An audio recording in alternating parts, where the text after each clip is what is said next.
बिस्मिल्लाहिर्रहमानिर्रहीम। अस्सलामुअलैकुम। Practical based assessment biology class 12th, doctor Mohammad Isaq, department of biology, Islamabad model college of boys, F84 Islamabad. Dear student, आज के lecture में हम क्लास 12th का एक बड़ा इंपॉर्टेंट एक्सपेरिमेंट डिस्कस करेंगे। ये हमारी प्रैक्टिकल जो federal board of intermediate and secondary education Islamabad की लिस्ट है क्लास 12 सेकेंड ईयर बायोलॉजी की, उसका एक्सपेरिमेंट नंबर 6 है, मेजर एक्सपेरिमेंट में से सेक्शन ए में से। इसमें हम इन्वेस्टिगेट ये करेंगे कि बैक्टीरिया जो है वो किसी पार्टिकुलर एंटीबायोटिक के अगेंस्ट सेंसिटिव है या नहीं है, क्या वो एंटीबायोटिक उन बैक्टीरिया पे काम कर सकती है या नहीं कर सकती, क्या बैक्टीरिया ने उनकी उस पार्टिकुलर एंटीबायोटिक के अगेंस्ट रेजिस्टेंट डेवलप कर ली है या नहीं है। इस सिलसिले में बेटा जो सेंसिटिविटी, रेजिस्टेंस और जोन ऑफ इनिबिशन, ये तीन बड़ी इंपॉर्टेंट कोर कंसेप्ट की टर्म्स है। अगर कोई एंटीबायोटिक किसी बैक्टीरिया को किल करती है तो हम कहते हैं कि वो बैक्टीरिया उसके लिए सेंसिटिव है। अगर बैक्टीरिया को वो किल नहीं कर पाती तो हम कहते हैं कि वो बैक्टीरिया उस पार्टिकुलर एंटीबायोटिक के लिए रेजिस्टेंट होता है। अब इसके लिए हम क्या करते हैं, जब एक्सपेरिमेंट परफॉर्म करते हैं तो बैक्टीरिया के कल्चर को एगर प्लेट के ऊपर स्वीप करने के बाद आगे प्रोसीजर में हम देखेंगे एंटीबायोटिक एक खास एरिया के अंदर डिस्क के अंदर रख के उसके ऊपर अप्लाई करते हैं या एक वेल बना के उसके अंदर डालते हैं। अब उस डिस्क की सराउंडिंग में कितना हिस्से में बैक्टीरियल ग्रोथ नहीं हुई, ये जब हम कैलकुलेट करते हैं ये जोन ऑफ इनिबिशन कहलाता है। ये डायग्राम में देखिएगा, ये पेट्री प्लेट के अंदर ये वेल था जिसके अंदर हमने अपनी एंटीबायोटिक डाली थी, ये सारी बैक्टीरियल ग्रोथ है। और ये जगह जो आपको व्हाइटिश नजर आ रही है, इस हिस्से में बैक्टीरियल ग्रोथ नहीं हुई, तो ये हमारा जोन ऑफ इनिबिशन है। ये इसको यहां से लेके यहां तक जब हम कैलकुलेट करेंगे, यहां से यहां तक हम इसे मेजर करेंगे इस तरह, तो ये हमारा मिलीमीटर के अंदर इसका जोन ऑफ इनिबिशन आ जाएगा। अच्छा, सिर्फ इसे एक डायरेक्शन में मेजर नहीं करना, इसको जहां से मैं ये कर्सर रख रहा हूँ यहां से लेके यहां तक मेजर करेंगे, फिर आप दूसरा यहां से इसको बिल्कुल क्रॉस प्लस का साइन बना के इधर से इधर यहां तक मेजर करें, और फिर इसके दरमियान से तीसरी रीडिंग यहाँ से लें। इन तीनों का एवरेज ले लें तो ये आपका जोन ऑफ इनिबिशन आ जाए। जरा इसका देखें इररेगुलर सा जोन ऑफ इनिबिशन है। तो अब यहाँ से लेके यहाँ तक एक मेजर कर लें, यहाँ से लेके यहाँ तक दूसरा मेजर कर लें, और फिर एक तीसरा इधर से इधर तक मेजर कर लें। इन तीनों मिलीमीटर में जो भी लेंथ आती है इसको तीनों को प्लस करके 3 से डिवाइड कर दें, तो आपका एवरेज जोन ऑफ इनिबिशन आ जाएगा। इस तरह इसका भी कैलकुलेट कर लें।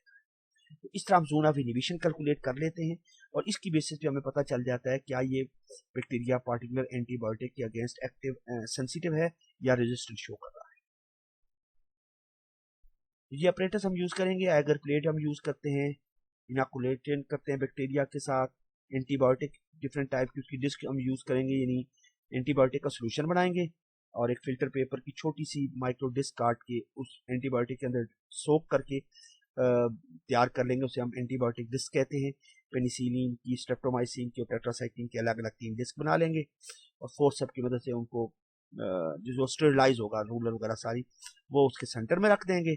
बैक्टीरिया का पहले उस एगर के ऊपर एक स्वीप करेंगे, एंड देन ये थोड़े थोड़े डिस्टेंस के ऊपर रख देंगे, बिल्कुल इस तरह जिस तरह ये इस पिछली डायग्राम में आप देखो, ये हमने अगर डिस्क रखी थी, ये हमारी डिस्क थी, एक यहाँ रख दी, एक यहाँ रख दी, एक यहाँ।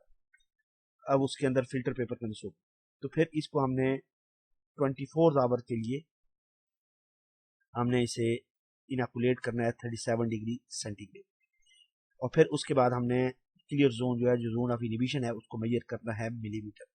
तो हमें पता चल जाएगा हमारी एंटीबायोटिक उसके अगेंस्ट काम करती है या नहीं करती। फॉर एग्जांपल हमारी कुछ ऑब्जर्वेशन इस तरह से आती है, मैंने एक टेबल आपके लिए ड्रॉ किया है।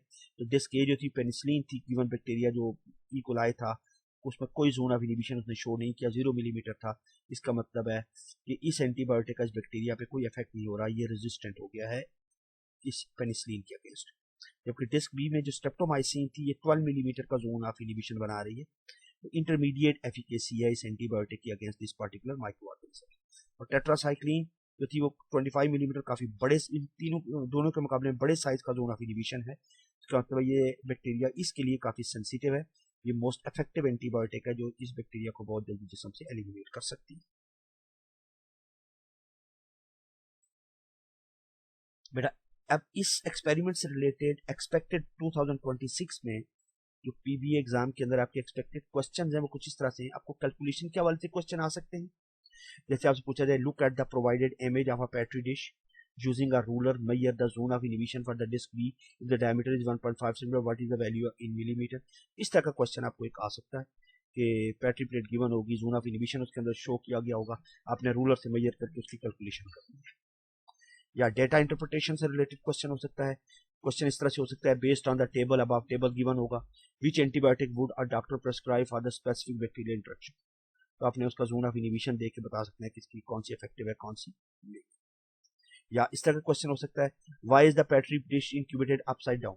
पेट्री प्लेट को उल्टा करके क्यों रखा जाता है। अब ये वही स्टूडेंट्स बता सकते हैं जिनने ये एक्सपेरिमेंट प्रैक्टिकली लैब में परफॉर्म किया होगा। तो हम डिस्क को उसके अंदर इंसर्ट करने के बाद, पेट्री प्लेट को सीज करने के बाद इंक्यूबेटर के अंदर उसे अपसाइड डाउन इसलिए रखते हैं ताकि उसके अंदर जो भी फ्यूम वगैरह बन जाए, जो वाटर वेपर कंडेंस होके बनते हैं, वो वापस बैक्टीरिया के ऊपर या एंटीबायोटिक के ऊपर गिर के उसे डाइल्यूट ना करें। बेटा ये 15 मिलीमीटर आप करेंगे, ये टेट्रासाइक्लिन जो पिछला टेबल था उसकी बेस पे अगर बात करें, ये इसका आंसर बनता है। टू प्रिवेंट, ये जो क्वेश्चन था 3 था, to prevent condensation from the lid dropping on to the agar surface which could smear the bacteria colonies around the zone.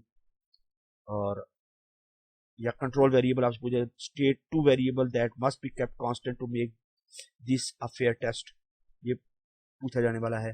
तो कंसंट्रेशन और इंक्यूबेशन टेम्परेचर जो है और टाइम जो है ये आपके कांस्टेंट रहने चाहिए ताकि आपका एक्यूरेट रिजल्ट आए। तो ये एक्सपेक्टेड क्वेश्चन है इससे रेलिवेंट जो एक्सपेरिमेंट है एंटीबैक्टीरियल ऐसे भी इसे हम कहते हैं, इससे रिलेटेड।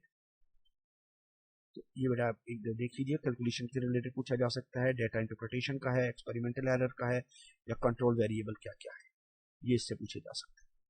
तो इसके लिए आके बेटा अपनी तैयारी। थैंक यू वेरी मच, अपना ख्याल रखिएगा, अल्लाह हाफिज़।